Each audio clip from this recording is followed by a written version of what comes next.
2 Samuel chapter 1. Now it came to pass after the death of Saul, when David had returned from the slaughter of the Amalekites, and David had stayed 2 days in Ziklag, on the third day, behold, it happened that a man came from Saul's camp with his clothes torn and dust on his head. So it was, when he came to David, that he fell to the ground and prostrated himself. And David said to him, Where have you come from? So he said to him, I have escaped from the camp of Israel. Then David said to him, How did the matter go? Please tell me. And he answered, The people have fled from the battle. Many of the people are fallen and dead, and Saul and Jonathan his son are dead also. So David said to the young man who told him, How do you know that Saul and Jonathan his son are dead? Then the young man who told him said, As I happened by chance to be on Mount Gilboa, there was Saul leaning on a spear, and indeed the chariots and horsemen followed hard after him. Now, when he looked behind him, he saw me and called to me, and I answered, Here I am. And he said to me, Who are you? So I answered him, I am an Amalekite.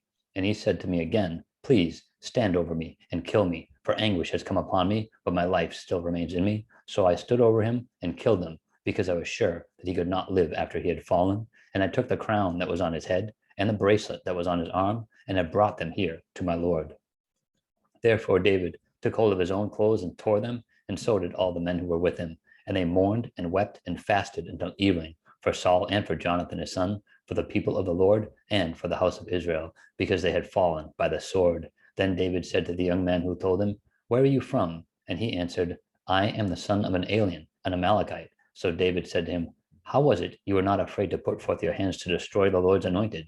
Then David called for one of the young men and said, Go near and execute him. And he struck him so that he died. So David said to him, Your blood is on your own head, for your own mouth has testified against you, saying, I have killed the Lord's anointed. Then David lamented with this lamentation over Saul and over Jonathan his son, and he told them to teach the children of Judah the song of the bow. Indeed, it is written in the book of Jasher, The beauty of Israel is slain on your high places, how the mighty have fallen. Tell it not in Gath, proclaim it not in the streets of Ashkelon, lest the daughters of the Philistines rejoice, lest the daughters of the uncircumcised triumph.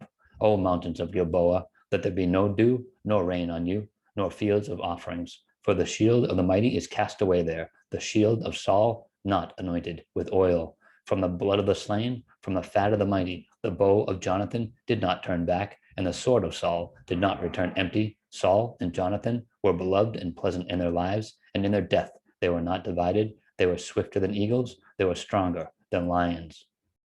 O daughters of Israel, weep over Saul, who clothed you in scarlet with luxury, who put ornaments of gold on your apparel. How the mighty have fallen in the midst of the battle. Jonathan was slain in your high places. I am distressed for you, my brother Jonathan. You have been very pleasant to me. Your love to me was wonderful, surpassing the love of women. How the mighty have fallen, and the weapons of war perished.